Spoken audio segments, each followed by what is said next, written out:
Close ಇದ್ದಾನೆ, ನಾನು close ಇದ್ದೀನಿ. ಮತ್ತು ಅವರೆಲ್ಲ ಫಾಲೋವರ್ಸ್ ಅಲ್ವಾ ರಾಘವೇಂದ್ರ ಅವರೆಲ್ಲ ಒಳ್ಳೆ ಕೆಲಸಗಾರರಿದ್ದಾರೆ ಬಿಡಿ. ಈಗ ನಾನು ಮುಗಿಸ್ಬಿಟ್ಟೆ. ಮುಖ್ಯವಾಗಿ ನಾನು ಸಿದ್ದರಾಮಯ್ಯನವ್ರಿಗೆ ಒಳ್ಳೆ ಒಬ್ಬ ಮುಖ್ಯಮಂತ್ರಿ ಇದ್ದಾರೆ, ಜನಪರ ಇದ್ದಾರೆ ಅನ್ನೋದು ದೃಷ್ಟಿಕೋನದಿಂದ ನಿನ್ನೆ ಅವರಿಗೆ ಒಂದು ಶುಭಾಶಯಗಳನ್ನು ಕೋರಿ May 28, 2028, I will repeat, May 28. ಯಾಕೆ ಮೇ 28 ಅಂತೀನಂದ್ರೆ ಈ ಅಸೆಂಬ್ಲಿ ಮುಗಿಯೋದು ಮೇ 28ಗೆ. ಅವ್ರು ತಗೊಂಡಿರೋದು 20ನೇ ತಾರೀಕು ಮೇ 20. ಆರು ಅಸೆಂಬ್ಲಿ ಮುಗಿಯೋದು 28ಕ್ಕೆ ಡಿಸಾಲ್ವ್ ಆಗ್ತದೆ.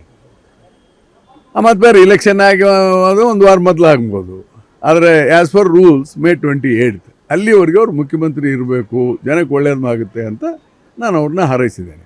ಸರ್, ಈಗ ಡಿ ಕೆ ಶಿವಕುಮಾರ್ ಬೆಂಬಲಿಗರು ಅವ್ರು ಹೇಳೋದೇನೆಂದರೆ ಈಗಾದರೂ ಸಿದ್ದರಾಮಯ್ಯ ಅಧಿಕಾರ ಬೇರೆ ಕೊಡಲಿ ನಾಯಕತ್ವ ಅಂತ. ತಪ್ಪೇನಿದೆ ಅವ್ರು ಹೇಳೋದ್ರಲ್ಲಿ?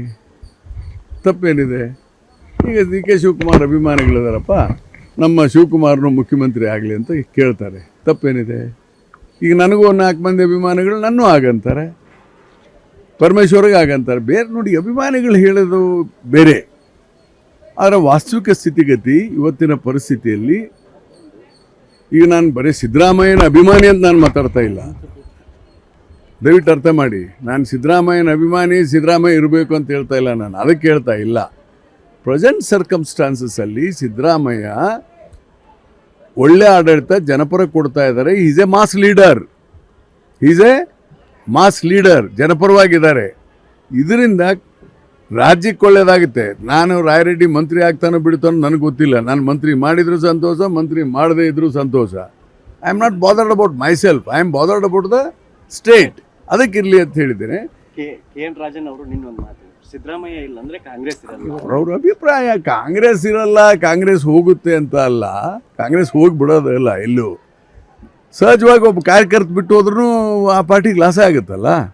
ಈಗ 1 ಓಟ್ನೇ ಸೋತಪ್ಪ, ನಾಳೆ ಒಬ್ಬ MLA 1 ಲಕ್ಷ ಓಟ್ನೇ ಸೋತಂಗೆ, 1 ಓಟು ಸೋತಂಗೆನೆ. ಅದಕ್ಕೆ ಯಾರೇ ಹೋದರೂ ಆಗುತ್ತೆ. Naturally Siddaramaiah is a great mass leader. ಅವ್ರು ಹೇಳಿದ್ರಲ್ಲಿ ಅರ್ಥ ಇದೆ. ಆದರೆ ಓಪನ್ ಆಗಿ ಹಂಗೆ ಹೇಳೋದಷ್ಟು ಸರಿ ಕಾಣದ. ಆದರೆ he is right, in a way is right. ಈ CM ಗೊಂದಲ ನಡೆದು ಸಾಕಷ್ಟು ದಿನ ಆಯ್ತು ಸರ್. ಇದುವರೆಗೂ ಕೂಡ ಹೈಕಮಾಂಡ್ ಇದ್ರ ಬಗ್ಗೆ ಎಲ್ಲಾದರೂ ಮಾತಾಡಿದ್ರು? ಅವ್ರೇನು ನಮ್ಮ ರಾಷ್ಟ್ರೀಯ ಅಧ್ಯಕ್ಷರು ಏನು ಸ್ಪಷ್ಟವಾಗಿ ಹೇಳಿದ್ದಾರೆ, ಈ ಗೊಂದಲವನ್ನು ಸೃಷ್ಟಿ ಮಾಡಿರೋದು ರಾಜ್ಯದವ್ರು, ನಾವಲ್ಲ, ನೀವೇ ಬಗೆಹರಿಸ್ಕೊಳ್ಳಿ ಅಂತ ಹೇಳ್ಬಿಟ್ಟಿದ್ದಾರೆ. ಇವರೇ ಬಗೆಹರಿಸ್ಕೊಳ್ತಾರೆ. ಸರ್, ಈಗ ರಾಜ್ಯದಲ್ಲಿ ಬಳ್ಳಾರಿ ಆಯಿತು, ಮತ್ತೆ ನಿನ್ನೆ ಇಲ್ಲಿ ಹಿಟ್ನಾಳೆ ಯಾಕೆ